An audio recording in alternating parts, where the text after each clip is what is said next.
Yeah, right? Good morning, everybody. We are here in my hometown. And what you're looking at right now is the main building in downtown Kissimmee, the Osceola County Courthouse. Now, guys, for years, I used to have my own docket down here. I used to write so many tickets. And I got to know the clerk's office pretty well. As a state trooper, we spent a lot of our time here at the courthouse, and we build relationships more with other agencies, heck, than we do other police departments. And I am so honored to have one of the 4 constitutional officers of Osceola County. Ladies and gentlemen, I have the Osceola County Clerk of the Court, Kelvin Soto, in the vehicle today. Sir, welcome in. Thank you, Trooper Steve. Thank you for the kind words. And yeah, it is. It's an amazing privilege and an honor to be invited for this ride-along. Awesome. Well, I appreciate you. Before we get going, buckle up for me. And then we're going to hit the road and talk about, I want to know a little bit about you first and foremost. You came into this position, you've been involved down here a little bit. Talk to us a little bit. Where are you from originally? Well, my name is Kelvin Soto. I'm the clerk of the county courts, circuit courts, and county comptroller. And I was elected to this position in 2020. Okay. I'm originally from Puerto Rico. Where in Puerto Rico? Aguada. Where's that? So I look like I'm from Oklahoma, but my parents are from the west side of the island. So Rincon, Mile West. That's the side. It's Aguada, nice side, yeah. Aguada is neighbors, is between Rincon and Aguadilla. Okay. So we have a beach house over in that area. So Yeah. awesome. We're neighbors. Yeah, and I joined the Navy out of high school. So Nice. I was an Air Force guy. Look at us. We got more in common than I thought. Yeah, I served for 6 years, and then after that, I used the GI Bill to go to school. I stayed in the reserves. Nice. Studied science. I was an epidemiologist, and then I went to law school and moved over to Florida, where I've been here since 2005. So what made the transition from an epidemiologist over to law? That's almost like me going from law enforcement to becoming a news anchor. It's 2 different worlds. There's a lot more that those public service is really such a strong connector between careers. Right. That basically, if the desire is to serve the community, public health is an amazing way of doing that. There's so many different avenues too, right? Absolutely. The other one, of course, is the law. Right. And public health can take you only so far. You need the policy to really bring it to the community. So did you think your medical kind of experience side and wanting to serve there, then transitioning to the law, really made you more of an understanding of how the fundamentals of it all works a little bit and stuff like that, the ins and outs? Yeah, absolutely. It's like the proverbial red pill. Okay. No, yeah, it makes sense. You get to understand not just how things happen, but why they happen. I like that. Yeah. Well said. That is the reasoning behind certain decisions are made or certain procedures are done. I like that. I like that a lot. Exactly. So when you went to law, what kind of law did you practice? I started out with the public defender. Okay. Bob Wesley hired me. Oh, okay. Yeah, Nice. So you how long were you an attorney for? All the way till 2020. So you made that transition right and then went straight to run for county office. I did. I was a school board member. That's part-time. Right. So I was a school board member for 8 years. And that gave me now the experience of how, government works. Right. That must have been pretty interesting going from a part-time, and we say part-time, but we really know when you're a school board member, it's part-time salary, but full-time work. You guys are out there nonstop. People don't understand it's part-time, so they're always coming to you. Yes. There's a lot of, I guess the responsibility is certainly full-time in the sense that you really have to dedicate a lot of your professional focus into the issues that come before the board. So what drove you, there's a few other positions you could run for to drive your heart to serve. What drove you to the clerk's office? Now, I having an understanding of the clerk's office and your job, I get it. But for someone who wouldn't understand being a lawyer and then running for the clerk of the court, what drove you there? Well, rarely would anyone, unless they have been working in the organization. Really, with someone who hasn't been working in an office such as the clerks, really Right. know what the job entails. Or want to do it. And if they did, they may not want to do it correctly. Exactly. So it was my idea that the clerk had a very important function, not just to protect the public trust, but I actually felt like the clerk had the function of bringing the understanding of the judicial system to the Okay. community, so that people understand the importance of that service, they could support that service, and so that educational component was probably one of the things that I really felt that attracted me to the position. Have you been enjoying it so far? Has it been overwhelming at times? All of that, and it has been the best professional experience I've ever had. That's a lot to say, especially being in the Navy. Lord knows the things you've seen in 6 years. I know in 4 years active duty in the Air Force, nothing in my life will compare to some of the stuff I experienced then. And But- sometimes I even miss that. Oh, I'm sure the structure of it, right? Mhm. But when I don't think that, like, I love politics. I'm obsessed with it. And the clerk of the court, the responsibility is huge. So talk to me a little bit about the roles that the clerk's office plays for the county that most people don't understand, that affects their daily lives. And that's interesting. You mentioned that point. A lot of folks are not really going to spend a lot of time thinking about what the clerk of the circuit court or county comptroller. Right. They're just like, oh, I got to does. go pay something. But there's good reasons for that. The first important reason is, what we do for example, as county comptroller, we maintain the contracts and the financial transactions and records of county government. You're almost like the gatekeeper for all the other organizations, right? Making sure the finances are in order. Exactly, because record keeping is important, and being able to provide reports is important, especially for the decision makers. Right. And so there needs to be accuracy, there needs to be precision, and most important, there needs to be trust. Right. So we're kind of like a watch. You wear it, you depend on it, it gives you time, but you seldom think about all of the carefully manufactured and precisionally crafted mechanisms That behind the face of the Brilliant watch. way to put it, because yes, the clerk's office is a watch. Okay, cool. It tells my time, but within that office, there are so many different avenues that you guys are handling. Each one of those pieces, or for the analogy to continue, gears, has to be carefully crafted, has to be precisioned, it has to be accurate. And most importantly, it needs to work in synchronicity, Right. in harmony with the rest of the pieces. Because you're working with multiple different agencies, not only law enforcement, but attorneys' offices, judges, federal and state Tax offices, collectors. tax collector, maybe sometimes the supervisor election. I don't know, but the sheriff's office, big time too. You guys have so many different liaisons and stuff like that. It's not just all about, oh, I have to come here to reinstate my license, or I have to pay my ticket and stuff like that. You guys are keeping almost the structure of the courthouse together. Yeah. The other thing about it, just like a watch, you don't, when it's working well, you don't think about it. That's true. It doesn't really come to your attention.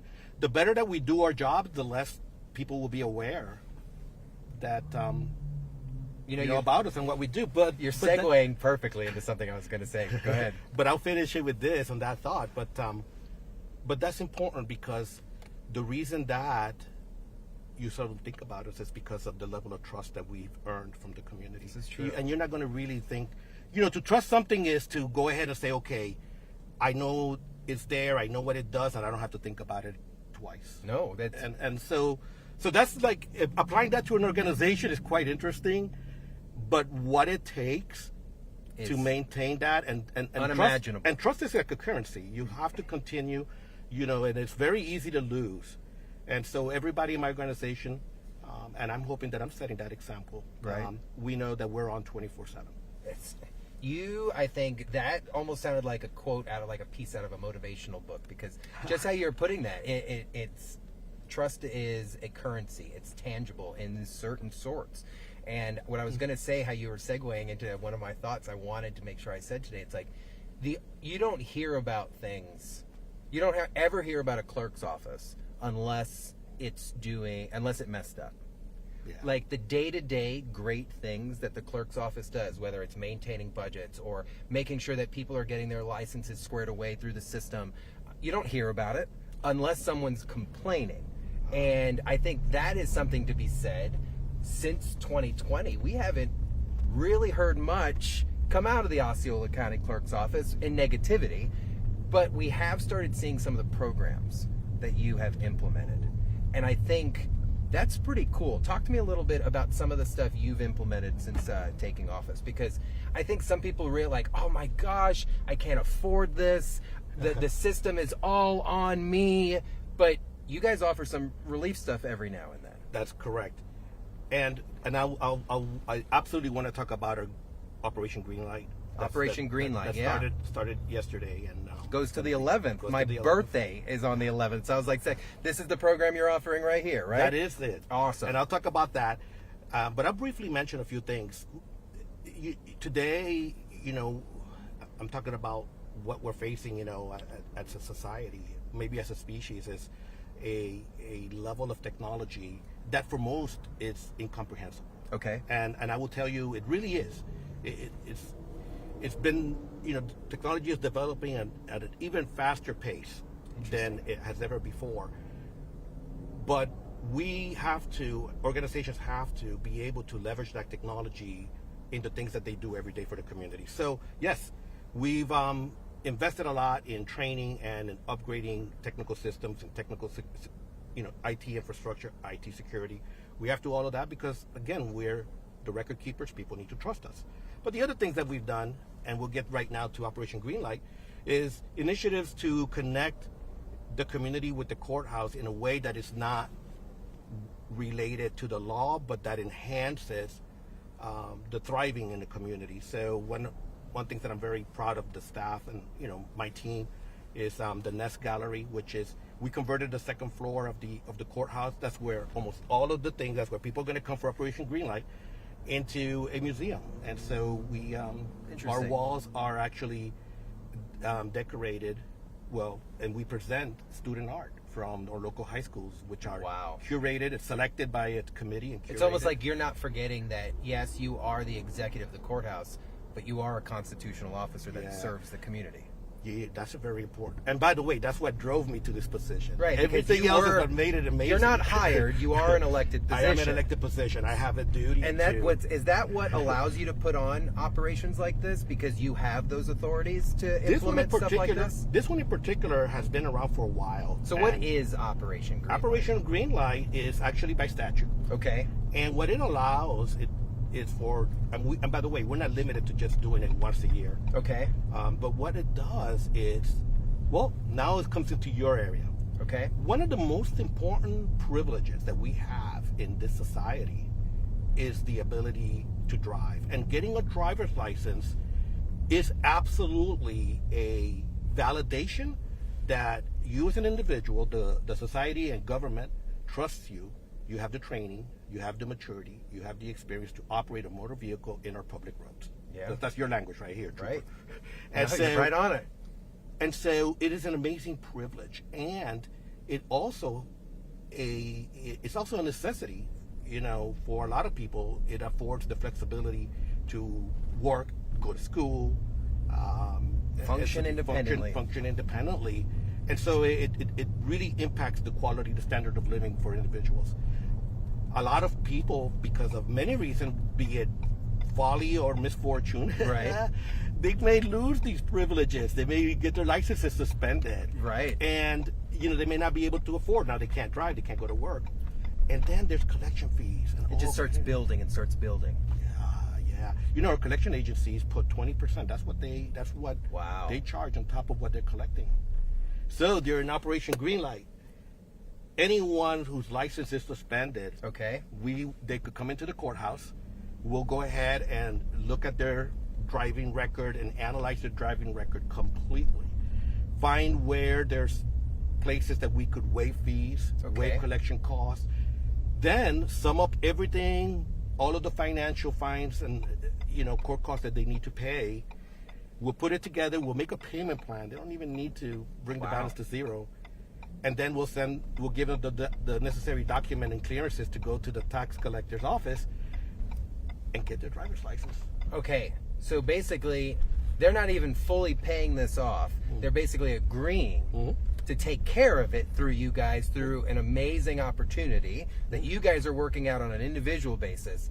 And then you're giving them the clearance paper, I think the D6. D6, yeah, I was like D something. The D6 to go and get their license. That's and right. this is not even a worker's permit. This is to get their full license back.